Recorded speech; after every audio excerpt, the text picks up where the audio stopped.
Assalamualaikum warahmatullahi wabarakatuh. Selamat siang, salam pro prestasi. Perkenalkan, nama saya Wisnu Wardana Kusuma. Saya merupakan salah satu dosen di sekolah kedinasan, tepatnya adalah di Politeknik Transportasi Darat Indonesia SCTD atau lebih dikenal dengan PTDI SCTD. Pada program studi Manajemen Transportasi Jalan. PTDI SCTD merupakan perguruan tinggi negeri di lingkungan Kementerian Perhubungan yang berlokasi pada Jalan Raya Setu nomor 89, Desa Cibuntu, Kecamatan Cibitung, Kabupaten Bekasi, Provinsi Jawa Barat.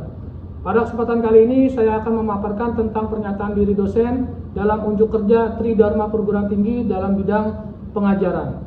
Saya sebagai dosen pengampu mata kuliah di bidang peraturan perundang-undangan, baik di bidang lalu lintas dan angkutan jalan dan bidang transportasi darat, manajemen SDM, manajemen keselamatan lalu lintas, dan manajemen keselamatan jalan. Pada semester ganjil saya mengampu mata kuliah peraturan perundang-undangan Trasdar 1, manajemen keselamatan lalu lintas, dan manajemen SDM. Pada semester genap saya mengampu mata kuliah peraturan perundang-undangan LLAJ dan manajemen keselamatan jalan. Pada kesempatan kali ini saya akan memaparkan mengenai proses pembelajaran dan perkuliahan salah satu mata kuliah yang saya ampu di semester ganjil, yaitu peraturan perundang-undangan Trasdar 1. Mata kuliah ini merupakan mata kuliah penunjang dan sebagai mata kuliah prasyarat untuk melanjutkan mata kuliah peraturan perundang-undangan lainnya. Mata kuliah ini ditempuh pada semester 1 atau semester ganjil pada program LPR dengan bobot 3 SKS, 1 SKS teori dan 2 SKS praktek. PTDI SCTD merupakan sekolah vokasi di mana pembelajaran praktek lebih banyak dibandingkan dengan teori.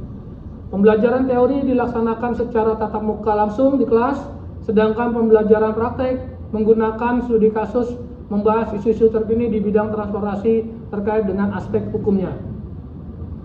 Capaian pembelajaran dari mata kuliah peraturan perundang-undangan Trasdar 1 adalah yang pertama, bertakwa kepada Tuhan Yang Maha Esa dan mampu menunjukkan sikap religius dalam memandang hukum sebagai sarana keadilan publik. Yang kedua adalah memahami bentuk rancangan peraturan perundang-undangan termasuk peraturan daerah. Yang ketiga adalah membentuk sikap dan pemikiran yang kritis, sistematis, dan berpikir secara logis dalam menganalisis permasalahan hukum transportasi. Yang keempat, memberikan pemahaman tentang pembagian tugas dan tanggung jawab antara pemerintah pusat dengan pemerintah daerah. Yang kelima, memberikan pemahaman tentang tugas dan tanggung jawab instansi perhubungan. Mata kuliah peraturan perundang-undangan Trasdar 1 adalah akan dibahas melalui 14 pertemuan dan 2 pertemuan digunakan untuk UTS dan UAS. Yang pertama, pendahuluan. Yang kedua, bentuk rancangan peraturan perundang-undangan. Ketiga, peraturan daerah, tugas pemerintah pusat dan pemerintah daerah terkait dengan penyelenggaraan LLAJ. Yang keempat adalah perangkat daerah dan urusan LLAJ yang ditangani oleh pemerintah daerah. Yang kelima, pentingnya pengujian kendaraan bermotor, uji tipe dan uji berkala. Yang keenam, analisis dampak lalu lintas atau ANDALALIN. Yang ketujuh, keamanan dan keselamatan LLAJ. Yang kedelapan, perlengkapan jalan dan manajemen rekayasa lalu lintas. Yang kesembilan, tanggung jawab dan kegiatan manajemen dan rekayasa lalu lintas. Yang kesepuluh, angkutan orang, yaitu angkutan penumpang umum dalam trayek. Yang kesebelas adalah angkutan orang, yaitu adalah angkutan penumpang umum tidak dalam trayek. Yang ke-12, angkutan barang dengan kendaraan bermotor umum. 13, tata cara berlalu lintas pengemudi angkutan umum. Dan yang terakhir, yang 14 adalah kasus kecelakaan lalu lintas. Metode pembelajaran yang saya gunakan adalah dengan pendekatan student center learning dengan menggunakan penjelasan teori, diskusi, tanya jawab, dan tugas mandiri atau kelompok, serta presentasi studi kasus dengan isu-isu terkini di bidang transportasi darat. Metode pembelajaran tersebut bertujuan untuk tercapainya hasil belajar yang sesuai dengan kompetensi dan capaian pembelajaran yang diharapkan. Berikut saya sertakan video pembelajaran mata kuliah peraturan perundang-undangan Trasdar 1 pada pertemuan kelima dengan materi pentingnya pengujian kendaraan bermotor. Selamat menyaksikan. Duduk siap, gerak.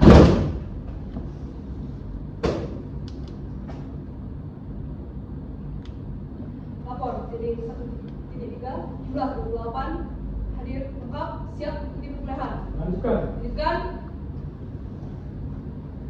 Sebelum memulai perpiahan, berdoa, mulai.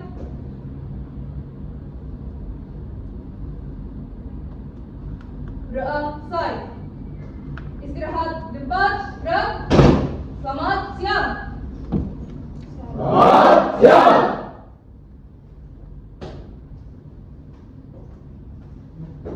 Oke, baik, terima kasih ya.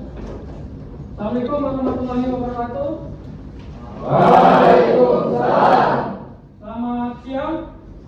Siang. Baik, untuk hari ini kita masuk ke dalam pertemuan yang kelima, yaitu dengan materi adalah pentingnya pengujian kendaraan bermotor. Nah, sebelum kita masuk ke materi, kita review kembali materi yang lalu, yaitu terkait dengan urusan lalu lintas dan angkutan jalan. Di dalam urusan lalu lintas dan angkutan jalan, tugas bagaimana tugas perhubungan, ya, ada perencanaan, ada manajemen dan rekayasa lalu lintas, ada angkutan umum, ya, keselamatan, ada 4. Nah, dari perencanaan itu ada perencanaan jaringan jalan, ada perencanaan jaringan raya. Nah, kalau untuk yang manajemen dan rekayasa lalu lintas ada pejalan kaki, pengaturan lalu lintas, ya, terus pengawasan angkutan umum. Nah, kalau dari bidang angkutan, berarti ada apa saja? Ada perizinan, ya, baik perizinan angkutan orang maupun angkutan barang, ya. Nah, angkutan orang ada angkutan orang dalam trayek, ada angkutan orang tidak dalam trayek. Selanjutnya untuk keselamatan ada apa saja? Tugasnya? Ya, ada pengujian kendaraan bermotor. Yang kedua, ada keselamatan berlalu lintas. Yang ketiga, perlengkapan jalan. Ya, nah itulah materi yang lalu yang kita sudah sampaikan. Ya. Nah, selanjutnya kita masuk ke dalam materi hari ini, yaitu pentingnya pengujian kendaraan bermotor. Nah, filosofinya dalam pengujian kendaraan bermotor, ya, bahwa setiap kendaraan bermotor mempunyai potensi dapat mencelakakan orang lain. Yang kedua adalah bahwa setiap kendaraan bermotor mempunyai potensi dapat mencemari lingkungan hidup. Nah, dari sini kita lihat ada beberapa contoh kasus, ya, yang didapatkan. Contohnya misalnya kejadian kecelakaan di eksit tol Bawen pada tahun 2023. Nah, di mana kasusnya ini adalah terjadi karena kegagalan mekanis pada kendaraan, remnya blong. Nah, selanjutnya contoh kasus yang kedua adalah kecelakaan dari bus SMK Lingga Kencana Depok. Nah, ternyata busnya tidak memiliki izin angkutan, ya, masa berlakunya akhirnya habis, tidak punya izin angkutan juga, ya. Akhirnya habis berarti kegagalan mekanis, ya. Lanjut.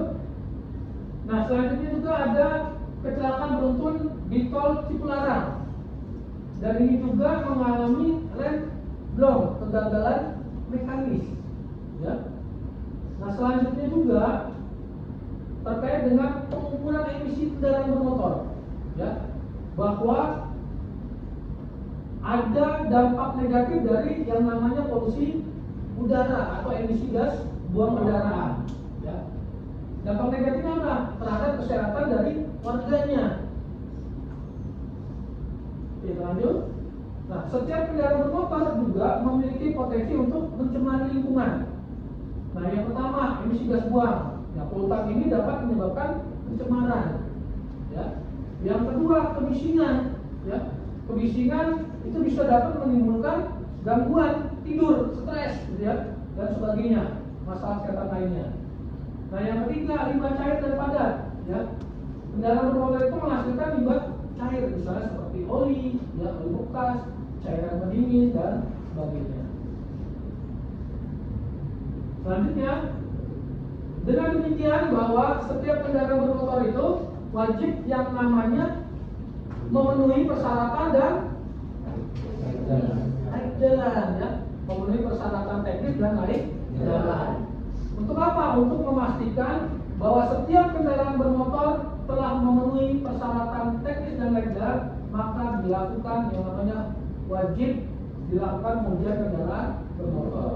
Nah, pengujian kendaraan bermotor itu ada dua, ya, ada uji tipe dan uji berkala.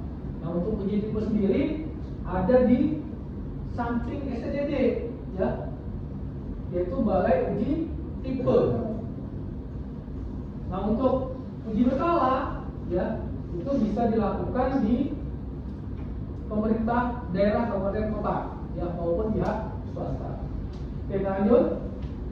Nah, apa sih pengertian dari pengujian kendaraan bermotor? Ya, pengujian kendaraan bermotor adalah serangkaian kegiatan menguji dan atau memeriksa bagian atau komponen kendaraan bermotor, kereta gandeng dan kereta tempel dalam rangka pemenuhan terhadap persyaratan teknis dan naik jalan. Nah, ini berdasarkan pada peraturan pemerintah nomor 55 tahun 2012 tentang kendaraan.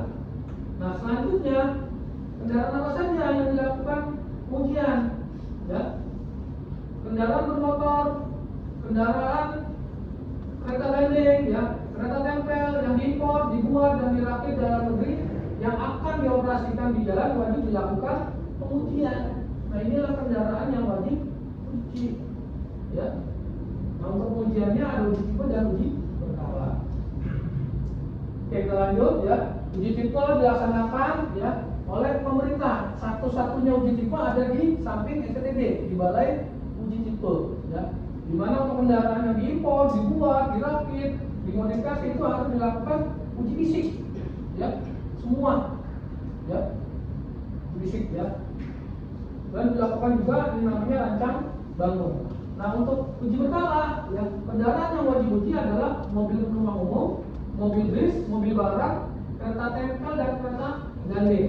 Nah, dapat dilakukan oleh unit pelaksana uji berkala oleh pemerintah daerah, kabupaten kota, bisa juga dilaksanakan oleh ATPM dan bisa juga dilaksanakan oleh pihak swasta yang mendapatkan izin, ya, penyelenggaraan pengujian kendaraan bermotor. Oke, lanjut, ya.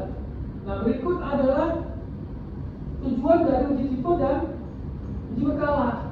Nah, kalau uji tipe adalah memberikan kepastian hukum, ya, sedangkan uji berkala, ya, dia memberikan jaminan keselamatan. Jadi untuk uji tipe dan uji berkala bedanya, kalau uji tipe, ya, hanya satu nih, uji tipe adalah memberikan kepastian hukum. Nah, untuk yang memberikan jaminan keselamatan, mendukung terwujudnya pelestarian dan memberikan pelayanan ini sama dengan uji berkala. Kita lanjut, ya. Nah, pengujian kendaraan bermotor dapat dilakukan oleh unit pelaksana pengujian yang memiliki siapa aja? Yang pertama adalah memiliki prasarana dan peralatannya yang akurat, sistem dan prosedur uji, sistem informasi manajemen pelayanan, ya, penyelenggaraan pengujian. Nah, yang kedua adalah tenaga pengujinya memiliki sertifikasi kompetensi, ada lisensinya, ya. Nah, untuk prasarana dan peralatan itu wajib dilakukan yang namanya akreditasi dalam unit pengujian. Jadi kalau yang bisa melakukan pengujian adalah yang unit pelaksana pengujiannya mendapatkan akreditasi, ya. Nah, selanjutnya untuk peralatan pengujian itu wajib dipelihara dan dikalibrasi secara berkala. Nah, untuk proses kalibrasi ini dilakukan setiap 1 tahun sekali. Tujuannya ada apa? Untuk memastikan bahwa alat tersebut akurat, ya, tidak ada penyimpangan. Oke, kita lanjut. Nah, selanjutnya tenaga penguji. Nah, tenaga penguji ini yang memiliki sertifikasi kompetensi, ya. Untuk pengujian tipe kendaraan bermotor ada 4 jenjang, ya. Mulai dari penguji tipe kendaraan bermotor tingkat 1, tingkat 2, tingkat 3 sampai dengan tingkat 4. Nah, untuk uji berkala, ya, pengujinya harus memiliki kompetensi dengan 8 tingkatan, ya. Yang pertama ya dari pembantu penguji, penguji pemula, penguji tingkat 1, penguji tingkat 2 ya sampai dengan master penguji. Nah, tingkatan ini dilihat dari jenis kendaraannya ya, dilihat dari jenis kendaraannya. Oke, lanjut. Nah, selanjutnya setiap kendaraan bermotor yang dioperasikan di jalan harus memenuhi persyaratan teknis dan layak jalan. Nah, layak jalan itu apa saja? Persyaratan teknis itu mulai dari susunan, perlengkapan, ukuran, karoseri sampai dengan penempelan kendaraan bermotor. Ya. Untuk persyaratan layak jalan mulai dari emisi gas buang, kebisingan suara yang dihasilkan oleh kendaraan, ya, sistem remnya, rem utama, rem parkir, pincu roda, ya, radius putar, sampai dengan kesesuaian daya mesin penggerak dengan terhadap kendaraan atau berat kendaraannya. Oke, lanjut. Nah, untuk uji tipe, ya, setiap kendaraan bermotor, kereta gandeng, kereta tempel yang akan dioperasikan di jalan sebelum disetujui dibuat, dirakit dan atau diimpor secara massal, ya, serta kendaraan bermotor yang dimodifikasi wajib dilakukan yang namanya uji tipe. Ya. Nah, uji tipe tadi ada dua ya, ada pengujian fisik, ada rancang bangun. Ya. Nah, untuk ujian fisik, ya, dimaksud dilakukan untuk pemenuhan dari persyaratan teknis, jadi dicek ya, mulai dari lampu-lampu, indikator, ya, susunan, tadi diuji, ya, dicek, ya, diuji fisiknya. Nah, untuk rancang bangun mulai dari rumah-rumah, bak muatan, kereta gandeng, kereta tempel, ya, atau juga dengan kendaraan yang dimodifikasi, jadi juga harus diuji ya. Oke, lanjut. Nah, berikut adalah urutannya ya, kendaraan untuk uji tipe. Nah, setiap kendaraan bermotor nanti wajib dilakukan uji tipe. Ya, kan? Setelah itu dia nanti akan mendapatkan yang namanya sertifikat uji tipe (SUT) ya. Nah, selanjutnya setelah SUT dia akan mendapatkan sertifikasi registrasi uji tipe (SUT)-nya ya. Dan baru akan dilakukan yang namanya uji sampel. Ya. Nah, uji sampel itu dilakukan untuk apa? Untuk pengujian ya, kesesuaian speknya terhadap seri produksi, terhadap sertifikat uji tipe yang telah dikeluarkan. Jadi ada satu kendaraan sampel yang nanti akan diuji ya. Setelah dilakukan uji ya, dia dinyatakan lulus ya, tersertifikasi, maka akan diproduksi secara massal. Nah, setelah diproduksi secara massal nanti sampelnya misalnya dari 1000 kendaraan akan ada satu sampel yang akan dilakukan pengujian. Nah, kalau dia kendaraan yang sampel tadi diuji ternyata sesuai dengan sampelnya ya, sesuai dengan uji tipenya, sertifikatnya, maka boleh diproduksi secara massal dan dipasarkan. Ya, tapi kalau misalnya tidak sesuai sampelnya, maka kendaraan yang diproduksi tadi tidak layak untuk dipasarkan. Ya, karena tidak sesuai dengan spek yang ada, yang telah disetujui. Oke, lanjut.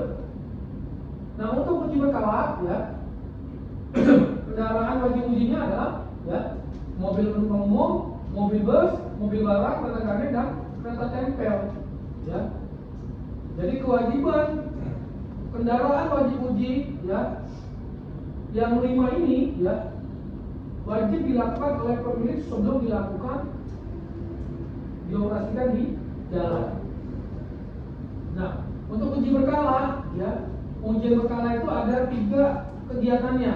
Yang pertama adalah uji berkala pendaftaran kendaraan wajib uji ya. Yang kedua, uji berkala pertama ya. Uji berkala pertama ini dilakukan ya setelah kendaraan itu, kendaraan baru Anda gitu ya, yang Anda beli, nanti akan dilakukan uji berkala pertama adalah 1 tahun setelahnya. Nah, setelah 1 tahun nanti akan dilakukan yang namanya uji berkala perpanjangan setiap 6 bulan sekali. Oke, lanjut. Nah, ini jenis ya kendaraan wajib uji, mulai dari mobil penumpang umum, ya, mobil bus, mobil barang, kereta gandeng dan kereta tempel. Dan ini ya peraturan perundang-undangan di bidang pengujian. Ya, mulai dari undang-undang lalu lintas, ya, undang-undang terkait dengan hubungan keuangan antara pemerintah pusat dan daerah, ya. Dan ini terkait dengan pengujian kendaraan bermotor dulu ada retribusinya, ya. Tapi kalau sekarang sudah tidak ada retribusi, dikembalikan. Kembalikan apanya? Dikembalikan pengujian itu adalah untuk keselamatan dalam berlalu lintas, ya. Ya, ini berikut ya peraturan perundang-undangan di bidang pengujian. Oke, sampai sini ada yang tanyakan? Ya, silakan.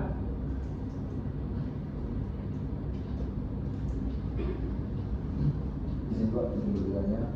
Seperti yang kita ketahui saat ini hampir seluruh masyarakat kita menggunakan kendaraan, baik itu kendaraan bermotor ataupun kendaraan yang lainnya. Pertanyaannya adalah kenapa kendaraan itu perlu diuji, Pak? Terima kasih, Pak. Oke, baik, terima kasih. Koji ya.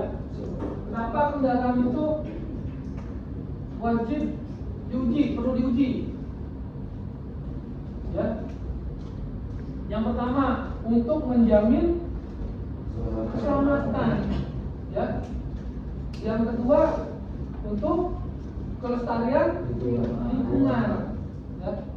Nah, kalau pengujian tipe tambahannya adalah untuk menjamin apa? Untuk menjamin kepastian hukum terhadap kendaraan tersebut. Kendaraan tersebut sudah dinyatakan secara teknis ya, persyaratannya sudah memenuhi ya, layak jalan, ya, persyaratan teknis dan layak jalan memenuhi. Ya, itulah kenapa kendaraan itu perlu dilakukan pengujian. Saya ulangi ya. Yang pertama adalah menjamin kepastian hukum terhadap kendaraan tersebut. Ya. Yang kedua adalah menjamin keselamatan dalam berlalu lintas. Nah, yang ketiga untuk kelestarian lingkungan, karena kendaraan bermotor itu dapat menyebabkan pencemaran lingkungan.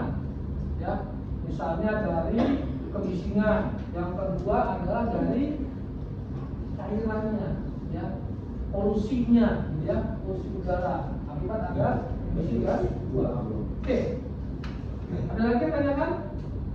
Ya, silakan.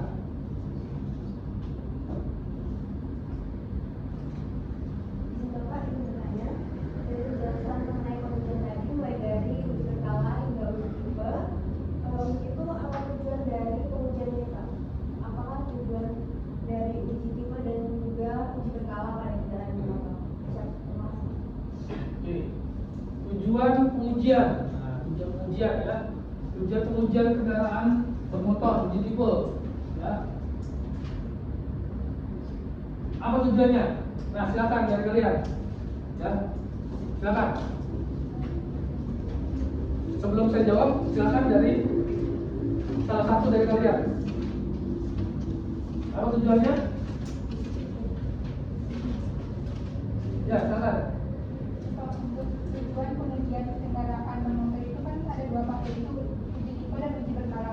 Untuk tujuan pengujian uji tipe itu merupakan ada yang pertama memberikan kepastian hukum terhadap pemenuhan persyaratan teknis dan layak jalan, Pak. Yang kedua memberikan jaminan kesehatan. Yang ketiga mendukung terwujudnya kelestarian lingkungan dari kemungkinan pencemaran yang diakibatkan oleh pengguna kendaraan bermotor. Yang keempat ada memberikan pelayanan umum kepada masyarakat, Pak. Sedangkan tujuan pengujian uji berkala kendaraan motor itu yaitu yang pertama memberikan jaminan kesehatan terhadap keselamatan teknis, Pak. Yang kedua ada mendukung terwujudnya kelestarian lingkungan. Dan yang terakhir ada memberikan pelayanan umum terhadap masyarakat. Maka perbedaannya itu cuma satu, Pak. Yang pertama itu pada uji tipe tujuannya itu ada memberikan kepastian hukum, sedangkan pada uji berkala tidak memberikan kepastian hukum tapi memberikan jaminan kesehatan dan lain-lain. Oke ya. Jadi untuk tujuan daripada pengujian tipe kendaraan bermotor adalah bedanya dengan uji berkala adalah yang satu adalah menjamin kepastian hukum. Ya.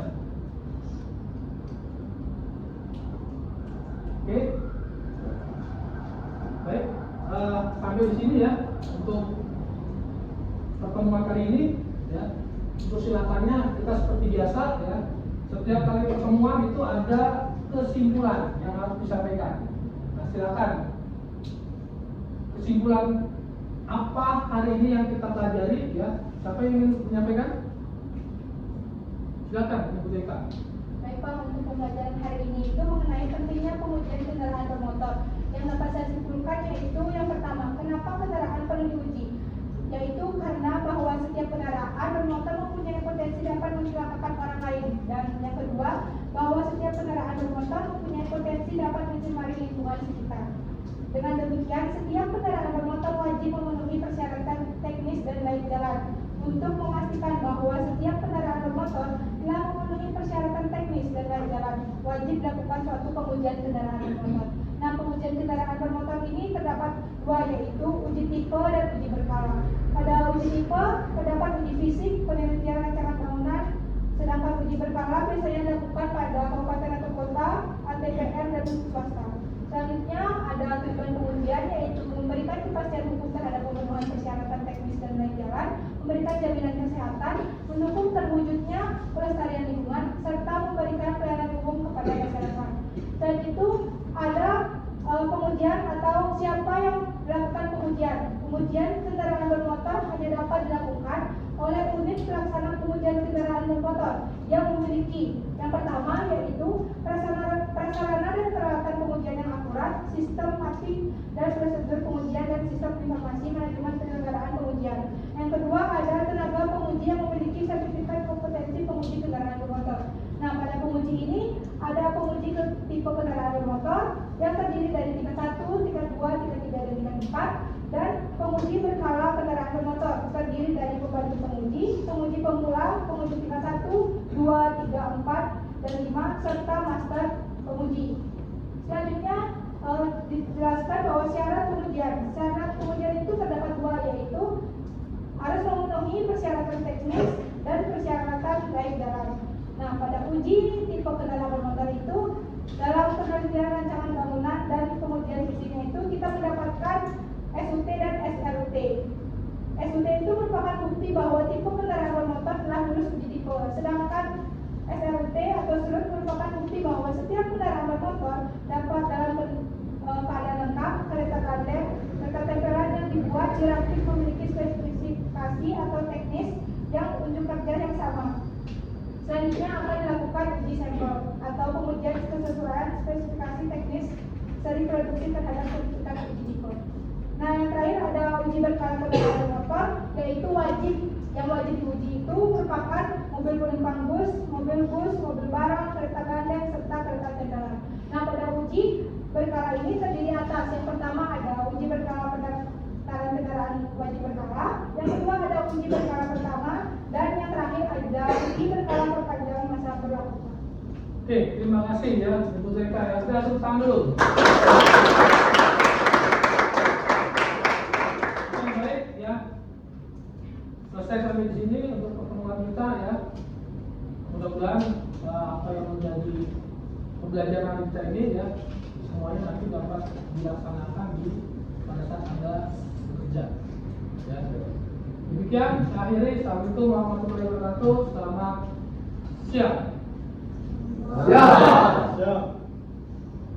Demikian deskripsi diri yang saya sampaikan. Semoga dapat memberikan gambaran mengenai bidang pendidikan dan pengajaran yang saya lakukan di PTDI SCTD. Terima kasih. Saya Wisnu Warana Kusuma mohon izin pamit undur diri. Wassalamualaikum warahmatullahi wabarakatuh.